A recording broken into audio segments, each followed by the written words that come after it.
Hello everybody, it's Non-Scene News here, and today we've got a lot of breaking dates today. But unfortunately, I'm in a bit of a tight schedule today. I don't have as much time as I would like to. I'm actually recording this at 2:20 in the morning, Australian time. So I would be, if I sound a bit tired, I am. I've got work in like 3 or 4 hours. So I'll just, if I make a couple of mistakes here and there, forgive me. I'm a bit tired, and obviously we can't go over absolutely everything today. The things that I won't include today will be included in tomorrow's video, so keep in tune for tomorrow's video where we've probably going to get a lot of news. So again, sorry, but let's just go to the first news today, and it's coming from Russia's Far East and Alaska. So we've got news that two Russian Tu-95 MS long-range bombers of the Russian Aerospace Forces long-range aviation performed a planned flight in the airspace over neutral waters of the Bering Seas along the west coast of Alaska. So the flight duration exceeded 15 hours. Russian Su-35s and Su-30 fighter aircrafts also escorted the long-range bombers. So, according to the Russians, all flights of the Russian Aerospace Forces were carried out in strict compliance with international rules on the use of airspace of international waters. So according to the Americans, they were monitoring these Russian bombers and the Russian squadron, but in the end, it seems that they didn't cross any lines. The Russian bombers, well, there was no Canadian or American F-16s were deployed to actually intercept the squadron like usual. But very interesting news. So we've got more news that the Russian Air Force is doing planned exercises in the Bering Sea, in Russia's Far East, and near the Alaskan coast. And the next news we have received is coming from Moscow, where we've got news that President Putin hosted an end of a year Q&A. So this is now his second Q&A. So he did one Q&A early in the year when I'm pretty sure when he was running his election campaign. But President Putin hosted an end of the year Q&A where he brought up a lot of topics and a lot of key statements. Again, we'll be going through these key statements tomorrow, but again, I actually did tune into a little bit today of the Putin Q&A. He did bring up a lot of things about Syria, NATO and Ukraine, and a lot of Arctic stuff and other discussions and topics. But it was very interesting, and one of his statements he actually made is that he did confirm that Assad al-Bashar, the former president of Syria, is in Moscow as we speak, and he is yet to apparently meet with him, and he actually does plan to meet with Assad al-Bashar. We don't know if this is going to be publicized. We don't know if he's going to be meeting him in private, so we don't know, but apparently Assad al-Bashar is in Moscow, and it has been confirmed. We've also gotten some news coming from the Russian Deputy Foreign Minister Sergei Lavrov. So he stated that the dangers created by Western countries on our border may lead to discussions of Moscow's use of nuclear weapons. We've also got news that the Russian Chief of the General Staff claims that the Ukrainian army has lost about 1 million people and about 20,000 tanks and armoured vehicles since the beginning of the full-scale invasion. So this is according to the Russian Chief of the General Staff, Gerasimov. I think that's how you pronounce his name, but he's now claiming that the Ukrainian armed forces has lost 1 million people since the war in Ukraine started. We've gotten some news coming from Donald Trump's special envoy to Ukraine on settling peace in the region. So Donald Trump's special envoy to Ukraine stated that the killing of the general yesterday by the Ukrainian special services violates the rules of war and expands the battlefield. So Donald Trump's special envoy to Ukraine stated that a military leader is a legitimate target on the battlefield, but when you kill a general in his hometown, you don't do that. It expands the battlefield and violates the rules of war. It's stupid. You don't do that. So this is coming from Donald Trump's special envoy to Ukraine. So obviously the Trump administration is very against the killing of this Russian general. We've also got news today that it seems that another batch of North Korean 170mm M1989 Koksan SPGs were spotted in Russia today. So you can see this video here in your bottom left corner. This is allegedly North Korean weapons that are apparently arrived and have been spotted somewhere in Russia. So it seems there are dozens of these alleged North Korean self-propelled artillery guns on this train. So these, the first photos of these SPGs in Russia appeared a month ago, with no evidence yet of their combat in Ukraine. And now let's go to Ukraine. We've got news that President Zelenskyy of Ukraine has admitted for the first time publicly that the Ukraine cannot militarily retake the 5 former Ukrainian regions annexed by Russia. So Zelenskyy stated that we cannot give up our territories. The Ukrainian constitution forbids us to do so, but again, we do not have the strength to recover them. We can only count on diplomatic pressure from the international community to force Putin to sit down at the negotiating table. So that was according to some statements from the president of Ukraine, Volodymyr Zelenskyy. We've also got news that Zelenskyy had also held a meeting with the French President Macron. So Zelenskyy stated that we discussed key priorities for strengthening Ukraine's defense against the Russian aggression, focusing on boosting air defense capabilities. I am grateful to France for training one brigade for our army and agreeing to train another. We hope other partners will join these efforts to equip additional Ukrainian brigades. So Zelenskyy had a successful meeting with the French president, where France has again confirmed that and pledged that it will be training another Ukrainian brigade for the war in Ukraine. We've got news coming from Antony Blinken. So Antony Blinken stated that we are arming Ukraine now so Donald Trump can get a better deal. The increased military escalation and the US spending on Ukraine will help Donald Trump to get a better deal, and argues the US Secretary of State Antony Blinken. And he also stated that Ukraine's accession into NATO will be very challenging. It will be a very challenging issue in peace talks with Russia. We've got news that the Australian Foreign Minister has arrived in Ukraine, the capital city of Ukraine, Kiev. So the Australian Foreign Minister announces that Australia is reopening its Kiev embassy nearly 3 years after its closure.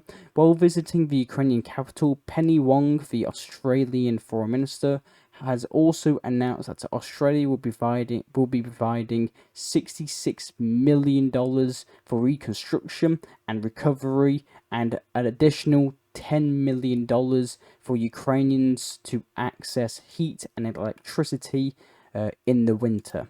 So very interesting news. We've also got news that Britain has also pledged new $286 million defense package for Ukraine. Britain said on Thursday that it will be sending an additional £225 million, so that's about 286 million US dollars of military equipment to Ukraine to help it in the war against Russia. So the package includes 92 million to boost Ukraine's navy with the new boats and drones and minesweepers, 68 million for air defense equipment, 26 million for spare parts and support for delivered systems, 39 million for over 1,000 counter-drone systems and protective equipment for Ukraine. So that is Britain's pledge to its new defense package coming soon. We've also got news that Viktor Orban, the Prime Minister of Hungary, has responded to Ukraine's Zelensky's refusal for a Christmas ceasefire and a huge prisoner swap on Orthodox Christmas Day. So he responded to a tweet, a Zelensky's statement on the Christmas ceasefire. So Zelensky stated that Orban has no leverage over Putin. Zelensky stated that who else in Europe has such experience as Ukraine? No one. Does Viktor Orban have such an army? No. How would he put pressure on Putin? With a joke, a smile, reported X. And Viktor Orban responded that we do not respond to any provocation. There is a ceasefire proposal on the table. Take it or leave it. It's your responsibility. So there's a bit of a conflict happening with the Hungarian Prime Minister and the President of Ukraine, Volodymyr Zelensky. We've got news that the EU Foreign Policy Chief Kaja Kallas and the Vice President, she's the Vice President of the European Union, stated that Western capitals should stop pushing Zelensky into peace talks. There is no point pushing Zelensky to peace talks when Putin doesn't want to talk. We can't talk about peacekeepers when there is no peace. And why is there no peace? Because Russia does not want peace, she noted. Now let's go to the next news happening today, and it's coming from Poland. So we've got news that Poland has signed a $310 million contract with American General Atomics for 3 MQ-9B Sky Guardian UAVs, with each UAV costing approximately $103 million US. We've got some news coming from Germany that the production of the first F-35 fighter jets for the German Air Force has begun at the Lockheed Martin plant in Georgia. So production of the first F-35s for the German Air Force has begun. We've got news that Germany has decided to close a center for repairing Ukrainian military equipment, which is located in eastern Slovakia. The DPA agency reported, citing the German Defense Ministry. So the Center for Repair of the Ukrainian military equipment opened in Slovakia at the end of 2022. On the initiative of Germany. So Germany has decided to close down this major repairing plant in Slovakia, which repairs Ukrainian military equipment. We've also got news that Germany has officially announced that it is now considering reopening its embassy in Damascus, the capital of Syria. So I'll keep you updated on that as usual. We've got some news coming from the UK. That's the UK spends record amounts to tackle homelessness. So 1.27 billion pounds has been put forward for this this issue. So British authorities will spend nearly one billion pounds, so that's about 1.27 billion US dollars to tackle homelessness. Sorry, I can't speak today. The Ministry of the Housing, Communities and the Local Government stated. So the Minister of the Secretary of State of the United Kingdom for the Housing stated that too many people have been failed by the system time and again. 160,000 children face spending this Christmas without a stable place to call home, stated the Deputy Prime Minister and the Secretary of State for the Housing. So, very interesting news. And now let's go to probably one of the biggest news from today, and it's coming from Israel, and more specifically coming from the Israeli city of Tel Aviv. So we've got news that Yemen has launched a huge ballistic missile and hypersonic missiles at the Israeli city of Tel Aviv. So if you can see these videos here in the bottom left corner, we can see these Yemeni missiles that are coming down and hitting, trying to hit Israeli military targets. I'm pretty sure there was two launch sites. There was two target sites. There was one in Tel Aviv. I'm pretty sure there was another one in the West Bank. So the only damage it seems that these Yemeni missiles managed to do is to damage a school in Tel Aviv. due to falling debris from the interception of a long-range ballistic missile launched by the Houthis from Yemen. So apparently the only really damage that has happened to Israel is that apparently a debris of the Yemeni missile fell and hit a school, but thankfully there was no one in it. We've got news that after the Yemenis launched this huge missile strike on Israel, Israel decided to strike back in its capital. So there's been multiple airstrikes that the Israeli Air Force decided to inflict on the Yemeni capital of, I'm pretty sure what's it called again. I think it's Sana'a.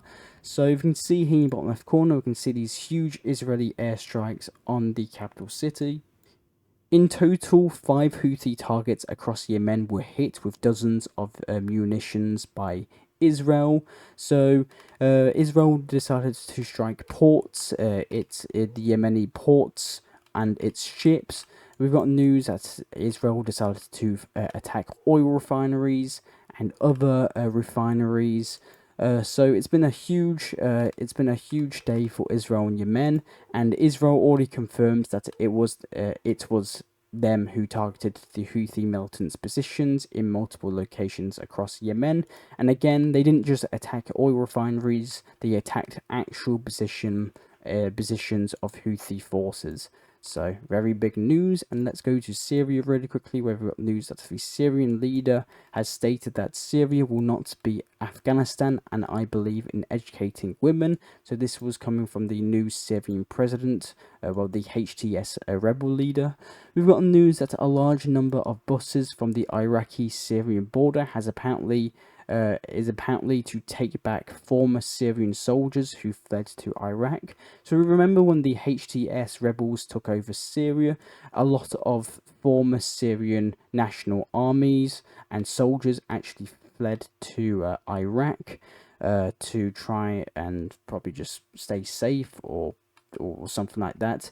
So we've just got news now that it seems that the Iraqi authorities are now sending these soldiers back in masses. So we'll see what happens there. We've got news coming from Aleppo that the Aleppo International Stadium has been set on fire in Syria. So the stadium hosted about 53,000 fans, and it was used for national football teams' games. So it's actually unknown why this football stadium is on fire. We don't know if it's by accident or it was on purpose. We don't know, but all we know is it's clearly on fire, and the Aleppo International Stadium has been practically destroyed. We've got some news coming from Egypt that the Turkish President Erdogan and Iran's president met in Cairo. So again, tomorrow we'll go over their meetings that the Iranian president and the Turkish president discussed. And by the way, this would be the first ever talks. This would be the first talks between the Iranian president and the Turkish president since the fall of Assad al-Bashar, Syria. So again, we'll go over their statements tomorrow as well. We've got news that the US hits Pakistan with sanctions over nuke program. The US Department has announced on Wednesday that it will be imposing new sanctions on nuclear-armed Pakistan's missile program, Reuters reported. So the spokesman Matthew Miller stated that the sanctions target weapons of mass destruction and their means of delivery. The sanctions freeze any US-based assets and prohibits Americans from conducting business with targeted entities in Pakistan. We've got news that India has just signed a $13 billion, $13 billion a year contract with a Russian oil company. So the 10-year deal is to supply India with 500,000 barrels of oil per day, or that's about 0.5% of the world's supply. So a huge Russian and Indian a deal has been signed. So very big news come from India. We've got news coming from the Pentagon again and China. That the Pentagon is apparently stating that China is rapidly expanding its nuclear forces, and China has more than 600 nuclear warheads, and it's expected to have more than 1,000 by 2030, according to Pentagon's new annual China project power project report. So the number of nuclear warheads currently in China's possession is given as mid 2024. Last year's reports indicated that China has more than 500 nuclear warheads at the moment. But the next news is coming from Japan. That's the Japanese startup fails to launch rockets for second time. So Japan's Space One company has suffered another setback in its Karos 2 rocket on Wednesday. A course-controlled malfunction in the engine of the rocket carrying 5 satellites, including one for the Taiwan Space Agency, has forced technicians to activate the self-destruct 3 minutes after launch. So the Japanese government is pushing for 30 rocket launches per year and $52 billion space industry by the early 2030s as part of its ambition to make Japan's Asia's space hub. So Japan has failed yet again another satellite launch, and carrying 5 satellites, including one that Taiwan sent in eager to get, it seems, a satellite into space. And the last news today is coming from the US Senate. The US Senate has approved a record of the US defense budget of $884 billion in the military. So very big news again.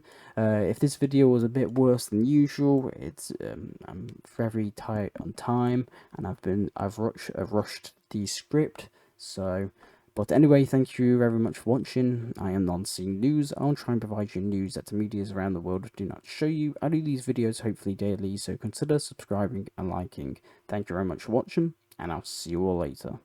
Bye.